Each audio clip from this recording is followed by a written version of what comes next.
할렐루야. 오늘 함께 예배드리는 모든 나섬 공동체 식구 여러분들의 삶과 그 가정과 기업 위에 말씀을 통해서 큰 은혜가 함께 더하시기를 간절히 기원합니다. 드디어 저희가 올 한 해를 무사히 지내고 12월까지 왔습니다. 목사님 그 광고 시간에 말씀하셨다시피 교회는 이제 1년의 시작이 대림절부터 시작하죠. 우리는 지나간 1년을 잘 이겨내고 새로운 1년을 보내고 있는, 맞이하고 있는 중입니다.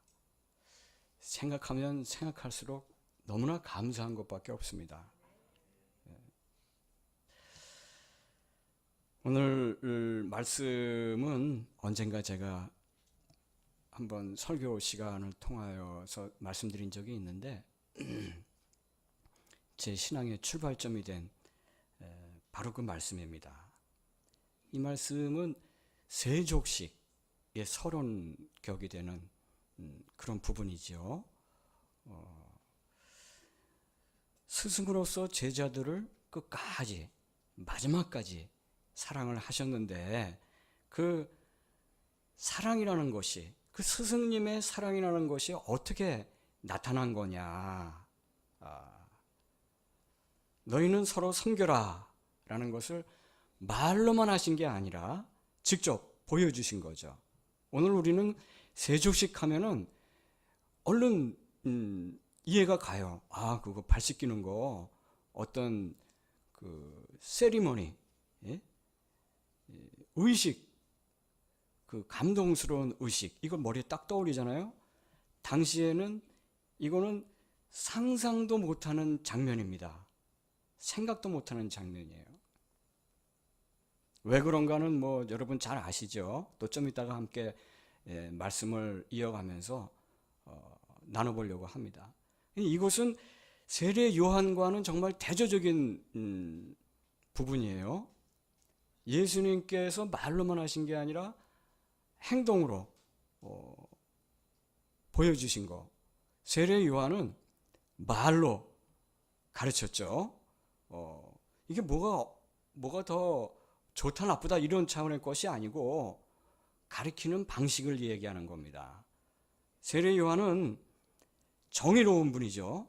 그래서 정의로운 목소리로 사람들의 마음을 끝까지, 예수님께서 끝까지 사랑하신 것처럼 세례 요한은 정의로운 말로 사람들의 마음을 끝까지 때려부셨어요. 아주 가루를 낸 겁니다. 굉장히 무서운 방식으로 가르치신 거예요, 제자들을. 우리 마태복음 3장 7절 10절 한번 다 같이 읽어볼까요?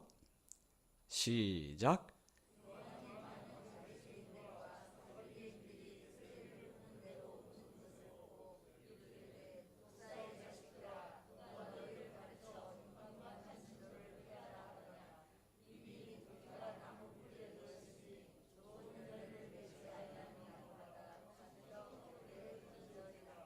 아멘. 이게 얼마나 무서운 말씀입니까? 세례를 받는다는 것은 저는 지금부터 당신의 제자가 되겠습니다 라는 하나의 인증 절차예요. 제자가 되고 싶어서 나온 사람들 중에 하도 세례 요한이 유명하니까 사두개인들과 바리새인들도 많이 나왔다고 그랬어요. 이 부분에 보면, 이 성경 말씀 앞에 보면 많이 나왔다고 그랬어요. 사두개인들, 바리새인들, 그리고 에세네파, 젤로파, 이런 그 당시에 고대 이스라엘의 로마의 통치를 받을 당시에 이스라엘의 당파예요. 우리나라에도 지금 여러 당들이 있지 않습니까? 그 중에 가장 큰 세력을 가진 당파가 사두개파, 바리새파, 이 두 당파예요. 에세네파는 은둔 생활을 했기 때문에 그저 오늘날 기록으로 발견되는 것이 당시에 별로 눈도 안 띄었어요. 사회적인 발언도 안 하고 동굴에서 말씀을 지킨다고 가만히 있었는데 이 두 정파들은 전면에 나선 거예요. 당당한 기득권 세력들입니다. 그런 사람들도 세례 요한에게 나가서 내가 당신의 제자가 되겠습니다. 세례를 받으러 왔는데 그 사람들 앞에 놓고 지금 이런 말씀을 하시는 거예요. 예? 독사의 자식들아. 욕지거리입니다. 욕지거리. 욕을 하시고 누가 너희를 가르쳐 임박한 진노를 피하라 하더냐? 피할 생각하지 말라는 거예요. 도끼가 나무 뿌리에 놓여서 그러니까 좋은 열매 맺지 않으면 너희는 찍혀서 불에 던져버릴 거야. 아이고 이게 살벌한 말씀이에요. 얼마나 깜짝 놀랐겠어요. 예, 이게 세례 요한의 방식입니다. 근데 이제 예수님은 그렇게 안 하셨다는 겁니다. 우리 종종 보면 이렇게 입 바른 소리를 하시는 분들이 계신데 그런 분들은 소리 없이 제거가 되죠. 역사 속에 보면 꼭 그렇게 불행하게 삶을 마칩니다. 여기 이 세례 요한도 이렇게 입 바른 소리를 하시다가 나중에는 결국 참수를 당하시고야 말았어요. 그러셨어요. 예수님도 불행하게 생을 마치셨지만 세례 요한은 참 용감한 사람입니다. 용감한 사람이에요. 예수님도 용감하신 분이에요. 다른 방식으로 그 사랑을 보여주십니다. 제자로 부른 사람들이 지금 어떤 사람들입니까? 제자로 부른 사람들이 가만히 보면은 그냥 하나같이 철저하게 보통 평범한 사람들이에요. 지금 우리들과 똑같은 사람들입니다. 저나 여러분들이나 제자들이나 똑같은 사람이에요. 지극히 인간적인 사람들. 스승으로서 예수님은 제자들에게 이제부터는 이렇게 살아라. 이게 바로 하나님의 사랑을 제대로 실천하는 방식이야 하면서 그 보통 평범한 제자들에게 발을 씻겨주십니다. 요한복음 13장 4절에서 5절 말씀 한번 다 같이 읽어보겠습니다. 시작.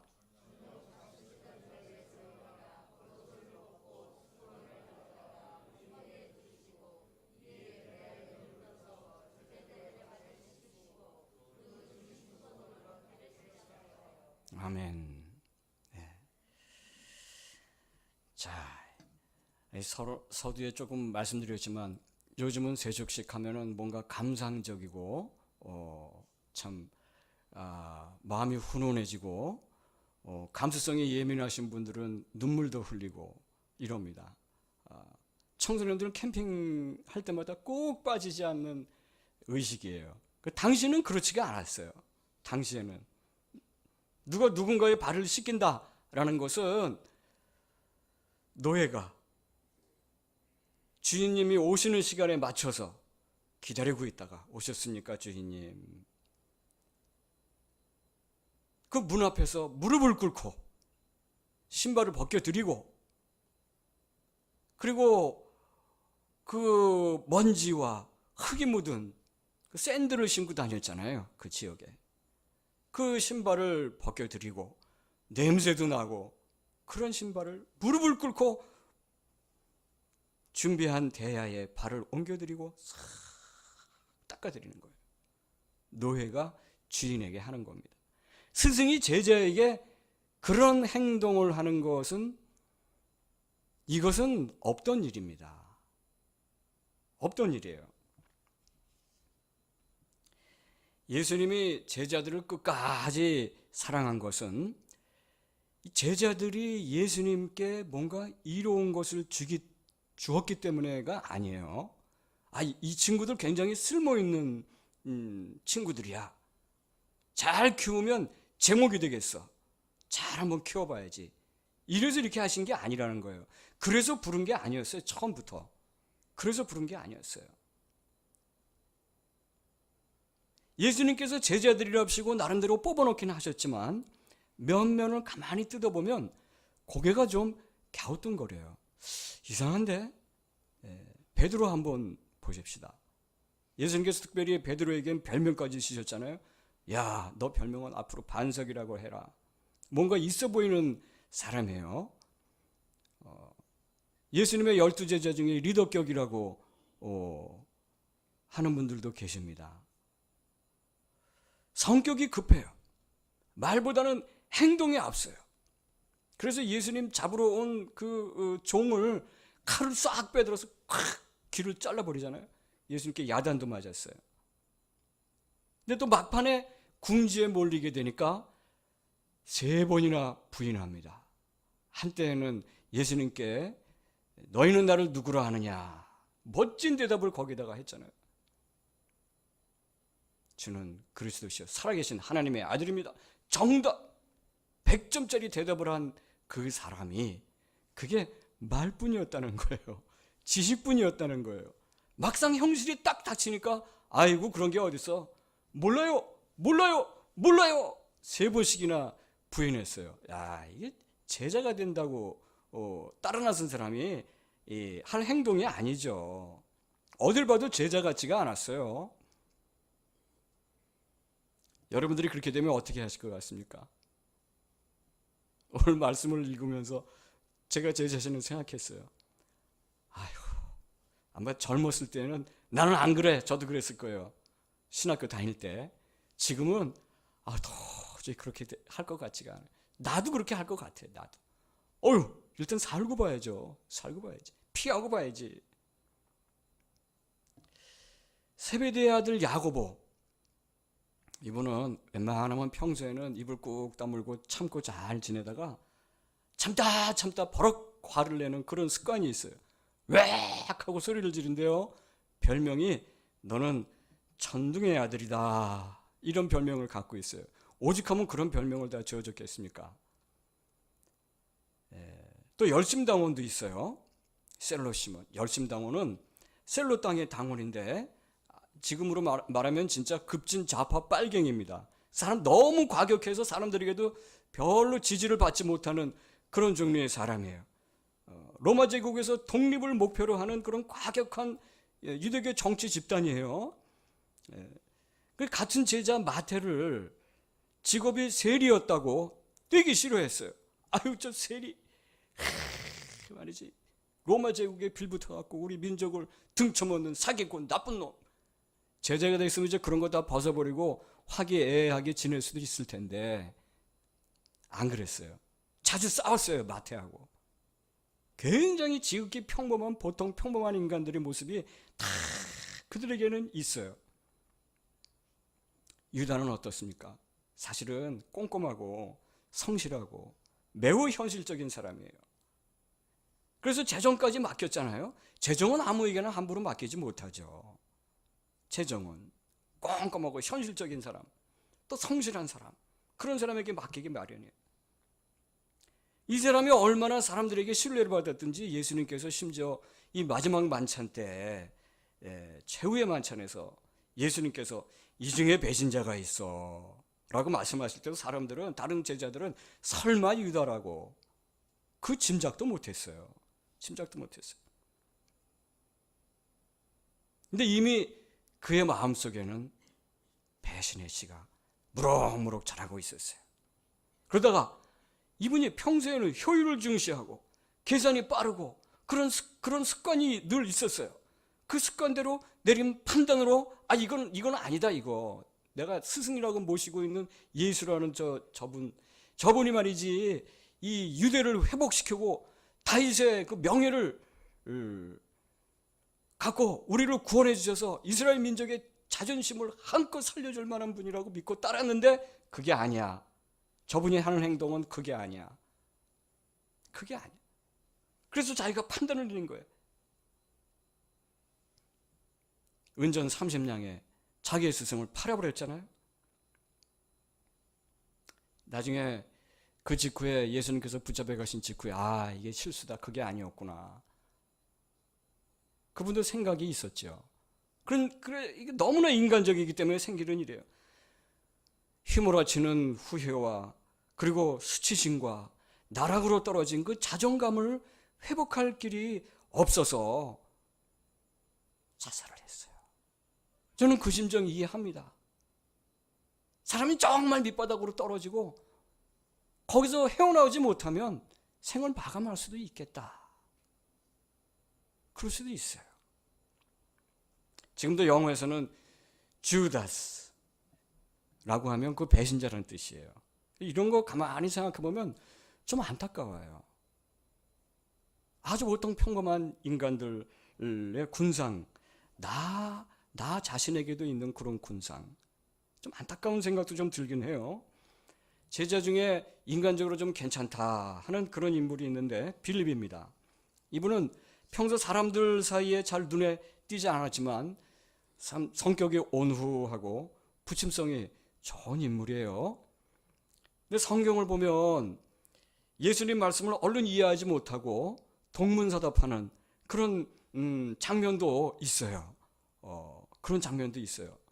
나중에 강 목사님께 한번 여쭤보세요. 성경 공부하실 때 그런 면도 있어요. 우리 주위에서 흔히 볼 수 있는 좀 그 착하지만 어딘지 좀 어리둥절한, 약간 순발력이 늦는 그런 사람이에요. 그런 사람이에요. 다 보통 평범한 면이 있다라는 거예요. 아무튼 뭐가 뛰어나지도 않았지만 뭔가 예수님께 이로움이 있어서 뽑힌 사람들도 아니에요. 그저 평범, 단순 그 자체입니다. 다른 사람들과 다른 게 있다면 마태야, 베드로야, 요한아, 예? 나를 따라라. 유다야, 나를 따라오너라. 그럴 때 예 하고 따라 나섰다는 거 하나밖에 없어요. 그거 하나예요. 우리들도 똑같지 않습니까? 지금 주님께서 부르실 때 예, 그러면서 우리가 지금까지 살아온 거예요. 1년을, 지나간 생애를 예수 믿기 전 어느 시점부터 지금까지 예 하고 부족하지만 다른 사람하고 싸우기도 하고 미워서 보기 싫어하기도 하고, 예? 예. 또 때로는 꼼꼼하기도 하고 잘 해내기도 하고 그러다가 실수도 하고 그랬지만 예 하고 따라 나선 거예요. 이거 하나 다른 거 없어요. 그거밖에 다른 게 없어요. 예수님께서 하신 방식은 이 인간 세상에서는 통하는 방식이 아닙니다. 한번 냉정하게 생각해 보세요. 한번 잘 생각해 보세요, 여러분. 우리가 너무 잘 알아요. 그거는 말은 안 해도 알아요. 사람들은 보통 누가 먼저 잘해주면 저 사람 분명히 뭔가 노리는 게 있어, 이 생각부터 해요. 거의 습관적으로. 아니면 저 사람은 좀 바보 같은 면이 있네. 예? 굉장히 순하고 착해. 어디 한번 갖고 놀아볼까? 한번 잘 이용해볼까? 내가 지금 그래도 저 사람이 뭔가 이게 쓸만한 면이 있으니까 지금 잘해서 한번 필요한 때 딱 써먹어봐야지. 요런 계산들이 있단 말이에요. 이게 나쁘다는 게 아니에요. 있다라는 거예요, 그냥. 저도 있어요. 저도 그래요. 지금까지 살아보니까 보통들 그렇게 돼요. 먼저 겸손해하고, 우리 예수 믿는 사람, 하늘의 씨앗, 미랄, 이렇게 돼서 내가 먼저 믿는 사람으로서 믿지 않는 사람들하고 같이 섞여 살 때, 그러면 10중 8구 농락을 당하더라. 그래요. 예수님께서 하시는 방식은 사람을 기본적으로 그 자체로 귀하게 여기지 않는 이 세상에서는 통하는 방식이 아닙니다. 자, 여러분, 세례 요한은 그 지엄한 목소리 때문에 존경심이 우러나옵니다. 존경심은 두려워하는 마음과 같이 있는 거예요. 얼마나 카리스마가 있어요. 카리스마. 그것 때문에 존경심이 우러나오지만 예수님을 생각하면 마음 깊은 곳에서부터 사랑하는 마음이 뭉클뭉클 솟아오릅니다. 왜 그랬습니까? 왜 그랬을까요? 예수님의 사랑은 아무 대가 없이 베푸는 사랑이었기 때문에 그렇습니다. 내가 예수님께로부터 받은 사랑을 생각해 볼수록 도대체 내가 왜 이렇게 큰 사랑을 받을 수 있었지? 그런 생각이 들어요. 뭔가 받지 않아도 베풀어 주신 그런 종류의 사랑이었어요. 중요한 것을 가르칠 때에도 먼저 보여주시면서 이대로 하면 되는 거야. 친절하고도 세심한 사랑입니다. 그래서 내가 받은 주님의 사랑을 돌이켜볼 때마다 나는 놀라고 감탄하고 사랑하는 마음이 넘쳐서 때로는 시인도 됩니다. 여러분 그렇지 않아요? 누군가를 진심으로 사랑하게 되면 젊은 분들, 또 연세 많으신 분들도 생각해 보세요. 누군가를 진심으로 사랑해 본 적이 있었던 분은 아실 겁니다. 시인이 돼요. 시가 저절로 우러나옵니다. 오 나의 사랑이요, 아름다운 마리아요, 그대요. 잘 시인이 되는 거예요. 다윗이 그랬습니다. 다윗이 하나님께 받은 게 얼마나 많았는지, 그래서 얼마나 고맙고 사랑이 하나님만 생각하면, 여호와 하나님만 생각하면 얼마나 그 마음속에서 사랑이 넘쳐나는지 시편 18편 1절을 다 같이 한번 읽어봅시다. 시작. 예. 이것은 다윗이 사울과 모든 적들의 손에서 살아남은 뒤 하나님께 드리는 신앙 고백의 머릿말입니다. 이들로부터 왜 사랑하는지가 쭉 나와요. 우리 잠시 우리 각자 자신을 한번 진실하게 돌아봅시다. 어디를 봐서 내가 온 세상의 주인이 발을 씻겨주실 만한 사람입니까? 어디를 봐서? 인간 존재는 근본부터가 불안정한 존재입니다. 늘 죄에 시달려 살아가는 이 한 사람을 구하고자 심지어 나 대신 그 죄짐을 짊어지시고 돌아가셨던 그 분이에요. 이런저런 생각을 해보면 나는 참 받은 게 많은 사람입니다. 오늘은 참 사실은 시작부터 저는 굉장히 큰 감동을 갖고 이 자리에 올라왔습니다. 여러분, 이 추운 겨울에 강단에 올라서실 때 목사님 오늘도 구두를 벗고 올라가실 겁니까? 안 돼. 뭐 저는 습관이잖아요, 그냥. 그래도 여기 딱 와봤는데 이게 따뜻하게 계시라고. 아이고야, 이거 아주 실내화, 따뜻한 겨울 실내화를 어떤 분이 올려주셨어요. 감사합니다. 감사합니다. 제가 해드린 게 없는데, 저도 어색해서 말이 헛나옵니다. 해드린 게 없는데 이 사랑을 받고 있어요. 언제나 말씀드리지만 본당에 들어오면 저는 꽃꽂이에 큰 감동을 받습니다. 우리 대림절이라고 그래서 특별히 또 기획을 하신 것 같은데, 아이고야, 마치 이 나무 꽃꽂이를 해놓으신 거를 잠시 말씀을 드리면, 설명을 해보면, 자유형 수영 선수가 앞을 향해서 막 손을 이렇게 올릴 때, 물장구 치면서 이렇게 할 때 이 모습이잖아요, 그렇죠? 머리가 앞으로 숙여지고 이 손은 90도로 이렇게 돼 있고 온 힘을 다해서 한 손은 앞을 향해 있고, 푸르청청한 나무가, 이 나무가 무슨 나무입니까? 참나무? 네, 푸른색 이 나무가. 네. 그쪽엔 제가 무식하기 때문에 있어요. 근데 그 한쪽 손이 발하고 쭉 뻗어 있는 그 손 쪽은 또 새로운 계획이에요. 평소와는 다른 모습입니다. 말구유를 상징하는 것 같아요. 거기에 이렇게 나뭇가지, 보라색 나뭇가지 이렇게 묶어서 그 밑에 별 모양의 장식을 달아두시고 그걸 향해서 손이 뻗쳐 있어요. 두 가지로 구성되어 있습니다. 이것을 보면서 그리고 이 수영 치는 모습을 한 그 나무의 모습 밑에는 별 3개가 달려 있어요. 별 장식이. 세 사람이, 동방박사가 예수님을 찾아 나서는데 별을 보고 따라가더라. 가보니까 그 밑에 아기 예수님이 계시더라. 거기 가셔서 예수님, 이 세상에 오셔서 감사합니다. 꽃바구니를, 이쪽 여러분 보실 때 왼쪽에 있는 꽃바구니를 갖다 드린다. 저는 그 생각을 하면서 그렇게 해석을 했어요. 너무 감격스럽게 이 자리에 올라왔습니다. 이거 왜 우리가 이런 기쁨을 누릴 수 있을까요? 하나님께서 우리를 1년 동안 지켜주셨기에 우리가 이렇게 이 감격을 누릴 수 있지 않습니까? 우리가 뭘 한 게 있다고요? 우리가 아무것도 한 게 없어요.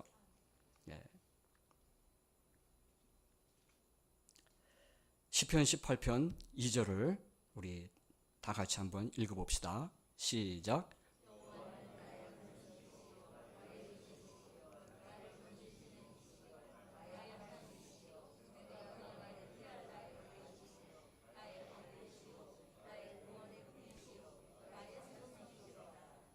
아멘, 아멘.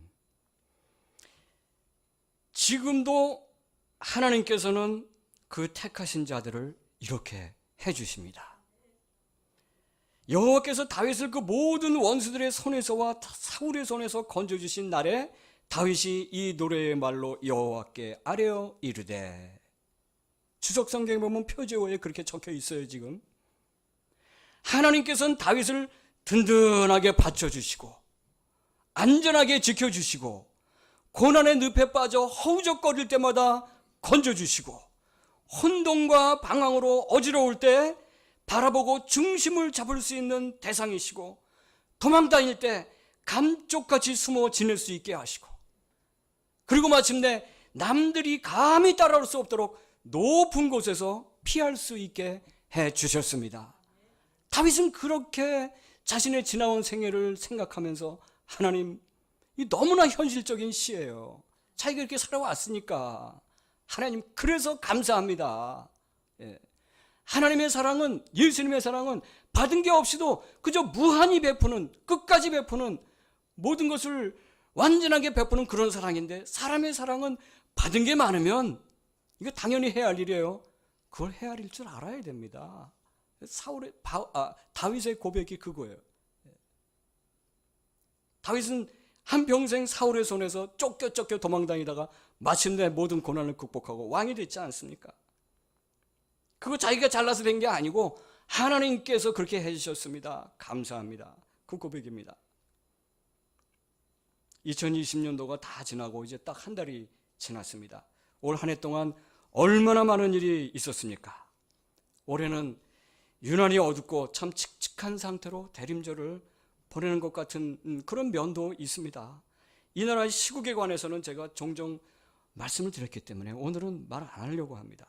그냥 우리 나성 공동체만 생각합시다. 여러분 어떠십니까?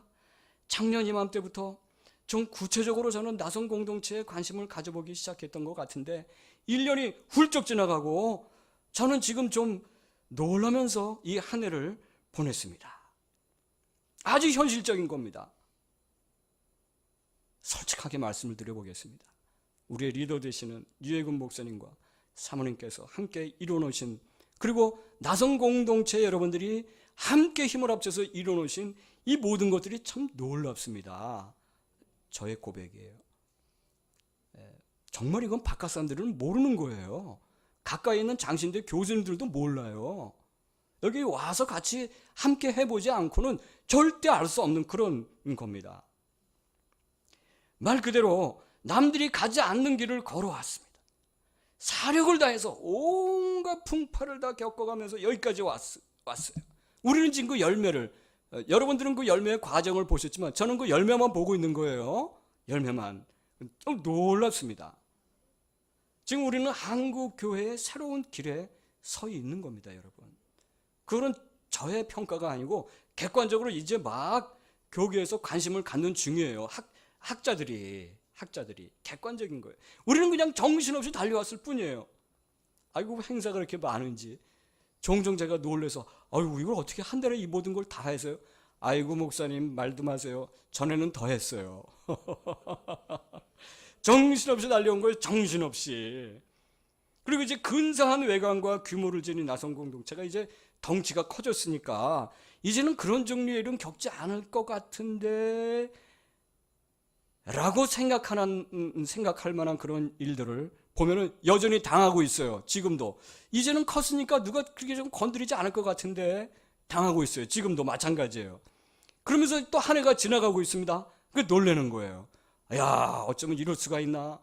정말 아끼고 또 아끼고 마른 수건 막 쥐어짜면서 한 달 버텨가는데, 아니 어쩌면 공무원 여러분들은 규정을 그렇게 철저하게 엄격하게 들이대고 계십니까? 물론 그래서 이제 공무원 분들이시죠. 그렇게 하시라고 우리가 뭐 우리의 세금으로 이렇게 하는 분들인데 그렇게 하셔야 되죠. 아니 근데 그것도 다 지난 마당에 온 세계를 다 공포에 떨게 했더니 코로나19 때문에 생긴 일인데도 규정대로 해야 합니다. 어쩔 수 없어요. 그리고 그 산을 이렇게 넘고 보니까 조금 있다가 또 10년도 넘은 일을 들춰내서 왜 해야 하는 일을 안 했습니까? 세금 내세요. 벌금 내세요. 또 두들겨 맞아요. 그래서 제가 놀랐어요, 사실. 야, 아니 어떻게 단 2, 3주 만에 이 많은 현금을 뜯길 수가 있나? 예? 놀랐어요. 하지만 여러분, 이런 일들을 제가 지켜보면서 분명히 알게 된 점이 있습니다. 고난의 늪에 빠져서 우리는 허우적대고 있는데, 야, 우리 나성 공동체는 정말 시작할 때나 지금이나 그 어느 누구도 우산이 돼주고 막아주는 인간적인 세력들이 하나도 없구나. 여기는 예? 없어요. 그런데 바로 그 지점이 우리 나성 공동체의 신앙 고백의 첫 출발점이 된다는 것입니다. 그래서 우리는 하나님께만이 온전히 주권을 드릴 수가 있는 거예요. 여기는 그래서 하나님께서만이 우리의 참 리더가 되시고 하나님의 권리만이 행사할 수 있는 그런 마당이 되었다는 것입니다. 완벽하게. 다시 한번 시편 18편 2절을 다시 한번 읽어봅시다. 시작.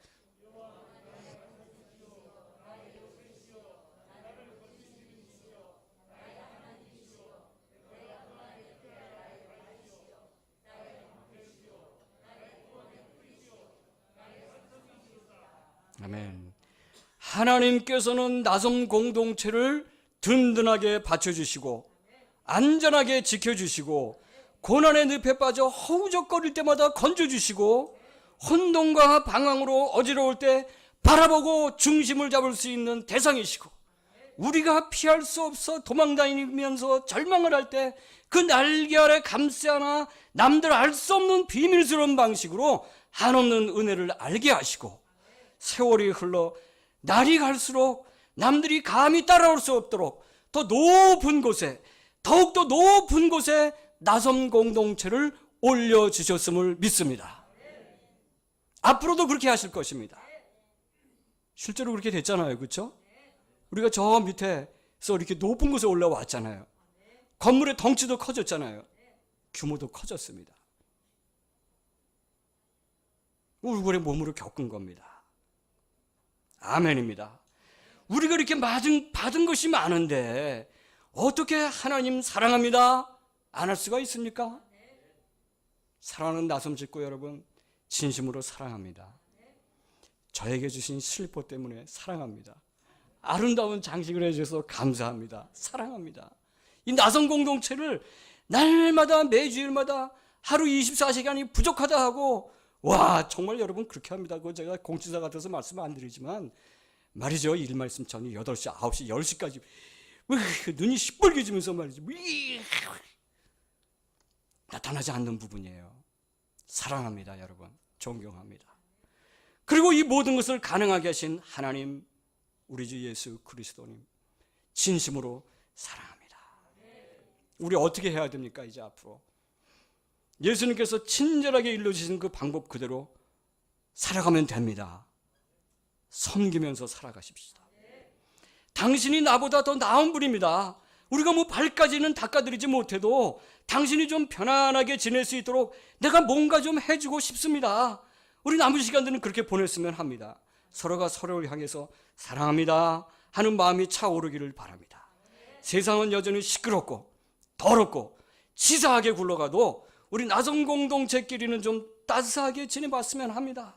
지금껏 이렇게 잘 견뎌왔고 근사하게 걸어왔는데 죄송하지만 앞으로도 여전히 고난의 길로 가야겠지만 앞으로도 하나님께서 새롭게 보여주실 역사는 더 크고 놀라우리라 믿습니다.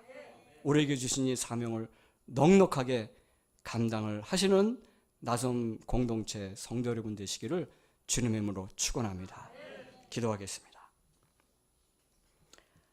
하나님, 드디어 2022년도의 마지막 달 첫 주일 예배를 드립니다.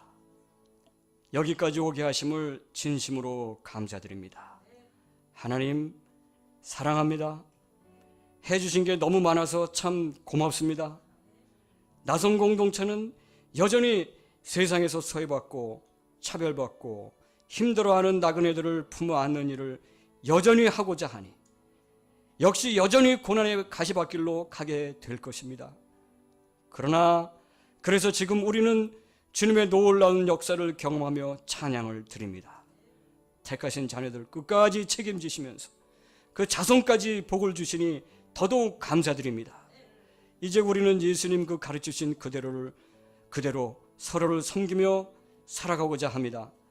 우리의 구원자 예수께서 보여주신 그 사랑을 말로만도 아니고 지식으로만도 아니고 아주 작은 것일지라도 너무 작아서 눈에 띄지 않을지라도 겸손한 실천으로 살아가고자 합니다. 그렇게 우리를 향한 하나님의 사랑을 증거하며 우리를 위한 예수님의 사랑을 널리 전하고자 합니다. 아무쪼록 우리가 한 이 다짐을 넉넉히 지켜갈 수 있도록 주여 힘을 더하여 주시옵소서. 감당하게 하여 주시옵소서. 그리하여 이 자리에 몸으로 또 방송으로 모여서 함께 예배드리는 우리 모두가 온 세상의 빛이요 소금으로서 잘 살아가서 하나님께 큰 영광 돌려드리기에 부족함이 없게 하여 주시옵소서. 우리 주 예수 그리스도의 이름으로 기도하옵나이다. 아멘.